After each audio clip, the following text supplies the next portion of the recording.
நான் தைரியமற்று பலவீனனாய் இருக்கிறேனே என்று நினைக்கும் ஆத்துமாவே, இன்று கர்த்தர் உங்களுக்கு சொல்லுவது சங்கீதம் 138:3.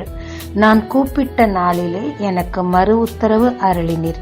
என் ஆத்துமாவிலே பலன் தந்து என்னை தைரியப்படுத்தினீர். சத்ருவின் சூழ்ச்சியால் ஆத்துமாவும் சரீரமும் பலவீனப்பட்டு போயிருந்தது சிம்சோனுக்கு. அவர் அறிந்த ஒரு விஷயம், தேவனை நோக்கி கூப்பிட்டால் மறு உத்தரவு அருள்வார் என்று. எனவே இந்த விஷயம் நினையும் என்று நோக்கி கூப்பிட்டார். தேவன் அவர் ஆத்மாவுக்கு பலன் தந்து தைரியப்படுத்தி அவர் கொடுத்த மிஷனை செய்து முடிக்க கிருபை செய்தார். ஆமாங்க, சூழ்நிலை நிமித்தமாக பலன் இழந்து தைரியம் இழந்து காணப்படுறீங்களா? தேவனை நோக்கி கூப்பிடுங்க. உங்களுக்கு தேவையான பலத்தையும் தைரியத்தையும் அவர் தந்து நீங்க செய்ய வேண்டிய காரியத்தை செய்ய வைப்பாருங்க.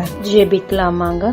தேவரீர், உம்மை நோக்கி கூப்பிடுகிறேன். என் ஆத்மாவில் பலன் தந்து என்னை தைரியப்படுத்தும்.